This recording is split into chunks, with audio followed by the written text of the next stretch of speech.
Hello everyone, আজকে সবার সাথে ছোট্ট একটি ব্লগ শেয়ার করবো, সেটা হচ্ছে নিউ মার্কেটের। সো আমি বাংলাদেশে আসার পরে এই প্রথম নিউ মার্কেটে যাচ্ছি। এমনি তো অনেক আগে গিয়েছি, বাট যেহেতু আমার বাইরে থাকা হয়, কুমার নিউ মার্কেট যাওয়া হয়নি। সো আমরা নিউ মার্কেটে গিয়েছিলাম ওই দিন বিকেলবেলা। তো দেখতেছিলাম, অনেক আগে এসেছিলাম তো, আর এর মধ্যে আসা হয়নি আমার।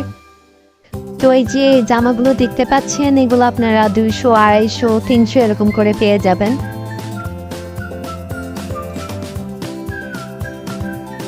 এই যে এই চুড়িগুলোর দাম 450, 500, কানের দুলগুলো 150 এরকম করে পেয়ে যাবেন।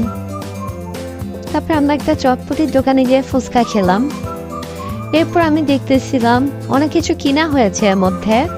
আমার জিনিসগুলো দেখানো হয়নি ভিডিওতে, ওগুলো ক্লিপগুলো আমার কাছে ছিল না। এরপরে এই তো রাত হয়ে যাচ্ছে, আমরা এখন বাসায় চলে যাব। সো সবাই আমার ব্লগটা কেমন লাগলো জানাবেন। Tata, bye bye.